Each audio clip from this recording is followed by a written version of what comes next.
दोस्तों, मैं फ़ज़ल हुसैन अपने चैनल में आपका इस्तकबाल करता हूं। आज मैं आपके सामने पेश करूंगा जामिया मिलिया इस्लामिया के 9th क्लास का एंट्रेंस टेस्ट पेपर का मैथ पार्ट का सॉल्यूशन।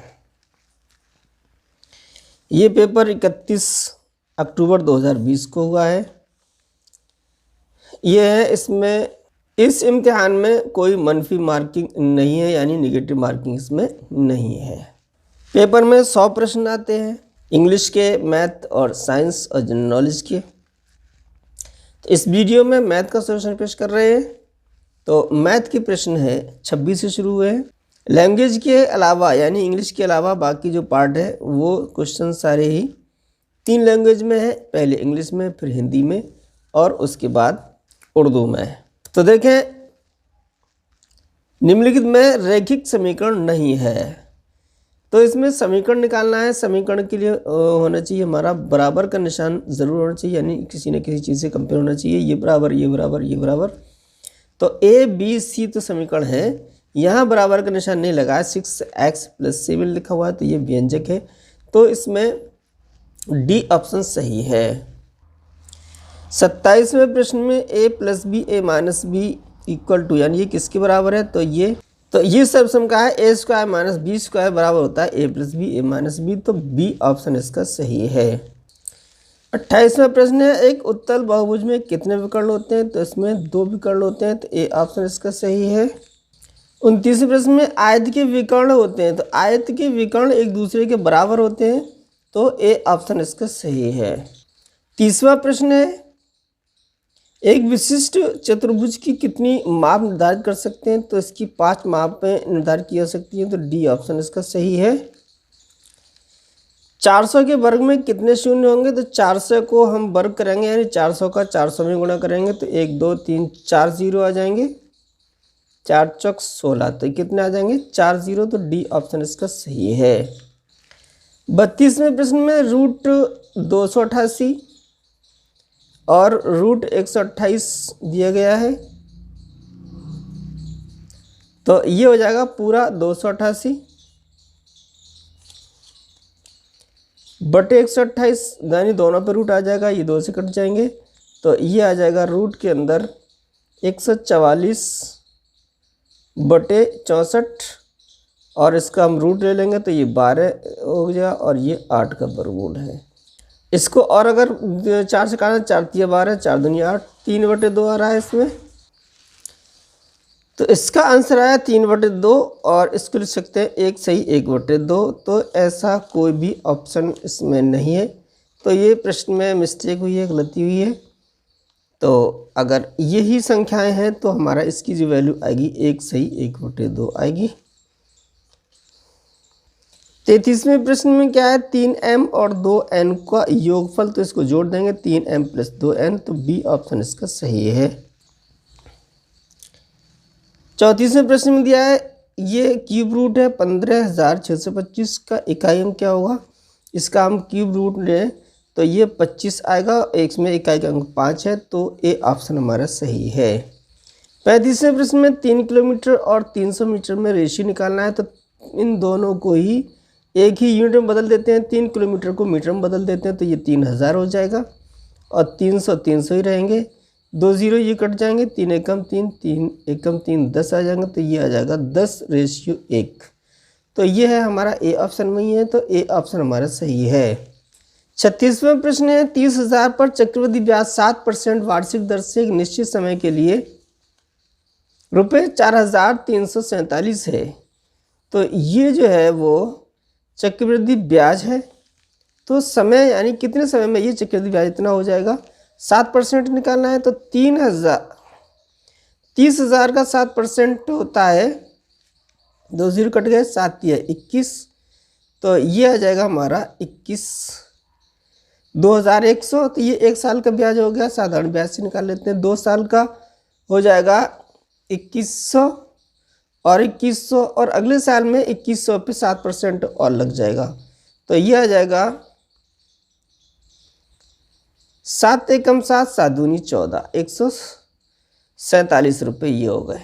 तो ये टोटल ब्याज हो गया 2 साल का 2100, और 2100 और 147, तो ये आ जाएगा हमारा 7, 4, 3 और 2 4, 4,347 रुपये ब्याज आ गया। कितने साल का? 2 साल का। तो ये पहले ही ऑप्शन में है, तो ये ऑप्शन हमारा सही है।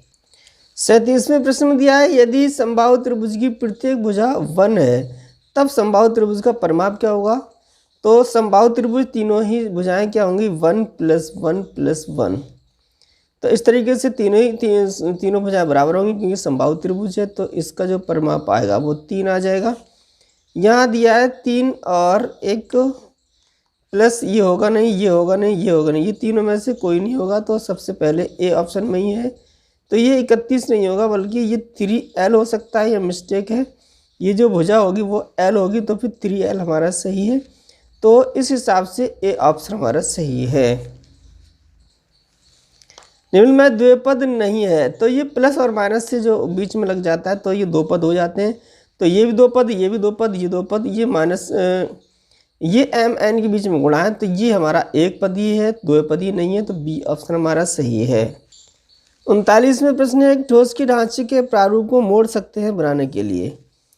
तो ठोस का ढांचा है और उसका प्रारूप है, क्या बनाने के लिए मोड़ सकते हैं? जाल बनाने के लिए मोड़ सकते हैं, डी ऑप्शन इसका सही है। 2x ये कोष्ठक के अंदर -3x है, इसका मान ज्ञात करना है, तो इसका मतलब है इन दोनों का आपस में गुणा करना है। तो 2 का गुणा 3 में हो जाएगा, ये प्लस ये माइनस, तो माइनस के 2 × 6x² हो जाएगा। तो ये इसका मान होगा, -6x नहीं होगा, -6x² होगा, डी ऑप्शन हमारा सही है। एक घनाभ के शीर्ष होते हैं, ये हमारा घनाभ है। इस घनाभ के शीर्ष कितने होंगे? तो 1 2 3 4 नीचे होंगे, 1 2 3 4 ऊपर होंगे, तो ये कितने हो गए? 8 शीर्ष हो गए, 8 है हमारे तीसरे ऑप्शन में, तो सी ऑप्शन हमारा सही है। 42वें प्रश्न है, जब तुम दिए गए बेलन के आधार को खड़ा काटते हो तो तुम्हें क्या अनुप्रस्थ प्राप्त होता है? अगर हम आधार को खड़ा खड़ा काट दें तो हमारा वृत्त दिखाई देगा। ये हमारा बेलन है, तो ये एक साइड में हम इसको खड़ा खड़ा काट दें तो ये हमारा क्या दिखाई देगा? वृत्त दिखाई देगा, तो सी ऑप्शन हमारा सही है। एक बहुभुज जिसमें कम से कम भुजाएं हो सकती हैं, तो कम से कम 3 भुजाएं हो सकती हैं, इससे कम का बहुभुज नहीं कहलाएगा, तो त्रिभुज होगा, तो सी ऑप्शन हमारा सही है। तो ये हमारा दिया गया है पाई 44वें प्रश्न में। तो पाई है, पाई क्या है? पाई जो होती है वो 22/7, इसके वैल्यू निकालिए, तो ये होता है परिधि और व्यास का अनुपात। पाई जो होती है परिधि और व्यास का अनुपात होती है, तो ए ऑप्शन हमारा सही है। 1 हेक्टेयर बराबर है, तो 1 हेक्टेयर 10,000 मीटर स्क्वायर के बराबर होता है, तो सी ऑप्शन इसका सही है। 46वां प्रश्न है, वृत्त का व्यास 40% बढ़ाने पर उसका क्षेत्रफल कितना परसेंट बढ़ेगा? तो व्यास अगर d है तो उसका क्षेत्रफल हमारा हो जाएगा S1 पाई d²/4, और 40% बढ़ा दिया गया तो S2 बराबर कितना आ जाएगा? π/4, तो d बढ़ाया 40%, तो d जो हो जाएगा d + 40d/100, इसका स्क्वायर। इसको हम सॉल्व कर लें तो कितना आ जाएगा? π/4, 0 से 0 कट गया, 10, 2 दूनी 4, 2 पंजे 10, 5 का 5, 2 7, 7 7 49, d² ये रह गए 5, 5 25। तो अब इसमें जो डेल S आएगा, यानी उसमें बढ़ोतरी कितनी हुई? तो बढ़ोतरी हुई है π49d² - πd²/4, 25 से मल्टीप्लाई कर दिया तो ये आ जाएगा 24 d² π/100। इसका हम निकाल लेंगे परसेंटेज, तो डेल्टा S परसेंट आ जाएगा πd²/24 पाई डी स्क्वायर बटे 100 इंटू 100 बटे पाई डी स्क्वायर अपॉन 4। 4 ऊपर आ जाएंगे, 100 से 100 कट जाएंगे, पाई डी स्क्वायर कट जाएगा, 24 चौक 96। 96% आया है, तो सी ऑप्शन हमारा सही है। 169 का वर्गमूल निकालना है, तो 169 जिस संख्या का वर्ग है वही उसका वर्गमूल कहलाएगी। तो 169 माइनस 13 का भी वर्ग होता है, तो ये भी सही है, और प्लस 13 का भी वर्ग 169 होता है, ये भी सही है। तो ए और डी दोनों ही हमारे आंसर सही हैं। अब ऑफिशियल आंसर की उन्होंने क्या माना है, तो ये इसमें ये भी हमारी गलती है पेपर बनाने वालों की, या तो प्लस माइनस होता है, इनमें से दो में से एक तो वो आंसर सही होता है। अभी इस वक्त ए भी सही है और डी भी सही है, हम नहीं कह सकते कि उन्होंने क्या माना है। इसको सॉल्व करके एक्स की वैल्यू निकालना है। ये मल्टीप्लाई में है, तो ये 4 और 7 माइनस प्लस क्या है, ये मल्टीप्लाई में, तो ये बेस समान हो तो ये जुड़ जाते हैं, तो 4 को 7 में जोड़ दें, माइनस 7 में, माइनस की 3 बचेगा, तो माइनस की 3 बराबर होगा 2x माइनस 1 के बराबर। एक इधर जोड़ देंगे तो ये माइनस की 2 आ जाएगा, तो 2x तो 2 से डिवाइड कर देंगे तो माइनस का 1 आ जाएगा। x की वैल्यू आ गई माइनस की 1, तो ए ऑप्शन हमारा सही है। यदि x माइनस 2 इसका गुणनखंड है, तो ए की वैल्यू क्या होगी, तो हम इसको बराबर 0 लगा लेते हैं।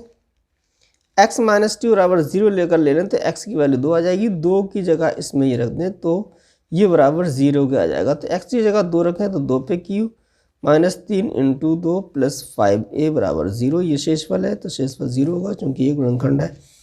2 पे घात 3 है, तो ये 8 हो गए, माइनस 6 प्लस 5a, तो ये होगा 2, 2 इधर ले जाएंगे तो ये आ जाएंगे माइनस की 2, 5 बटे में आ जाएंगे, तो माइनस 2 बटे 5, ये हमारे डी ऑप्शन में, तो डी ऑप्शन हमारा सही है। 4 का घन है, 4 का घन का मतलब है 4 गुणा 4 गुणा 4, 1 2 3 जगह 4 4 करते, तो ये 4 का घन है, 4 चौक 64, तो ये 4 का घन 64 आया है, तो डी ऑप्शन हमारा सही है। 51वें प्रश्न में देखते हैं, असत्य गणितीय कथन प्राप्त करिए, तो 4 से मल्टीप्लाई करते हैं तो ये सही हो जाएगा। ये 3x स्क्वायर प्लस 2x हो जाएगा, ये भी सही है, और 2x 3x 5x है, ये भी सही है। तो बी ऑप्शन में जो है वो गलत है। 2 और 3 5 तो होते हैं, लेकिन x प्लस x जो है वो स्क्वायर नहीं हो जाएगा, बल्कि 5x होंगे, तो बी ऑप्शन हमारा गणितीय कथन जो है वो गलत है, तो बी ऑप्शन सही है। यदि एक बिंदु के y निर्देशांक 0 है, तब वह बिंदु हमेशा गुजरेगा। y पर न ऊपर है न नीचे है, तो y की जो निर्देशांक है वो 0 है, तो वो हमेशा x अक्ष पर गुजरेगा, तो सी ऑप्शन हमारा सही है। 53वां प्रश्न है, वर्ग का प्रत्येक कोण, वर्ग हो या आयत हो, उसका प्रत्येक कोण समकोण के बराबर यानी 90 अंश के बराबर होता है, तो बी ऑप्शन इसका सही है। ये चतुर्भुज जिसके विकर्ण एक दूसरे के लंबवत होते हैं, तो ये सम चतुर्भुज के विकर्ण जो है वो एक दूसरे पर लंबवत होते हैं, 90 डिग्री का कोण बनाते हैं, तो डी ऑप्शन इसका सही है। 55वां प्रश्न जो है वो है व्यास है, व्यास जो है वो त्रिज्या का दुगना होता है, तो ए ऑप्शन इसका सही है। तो ये प्रश्न थे 26 से लेकर 55 तक, यानी 30 प्रश्न थे ये मैथ के। तो हमने मैथ क्वेश्चन का सॉल्यूशन दिया है, हमने पूरे जो पेपर का सॉल्यूशन का वीडियो आगे बनाकर पेश करेंगे। तो हमारे अगले सारे ही वीडियोस के नोटिफिकेशन आप तक आसानी से पहुंच जाए, इसके लिए हमारे चैनल को सब्सक्राइब करें। साहिर जहाँ से अच्छा हिंदुस्तान हमारा, हम बुलबुल हैं इसकी ये गुलसिता हमारा।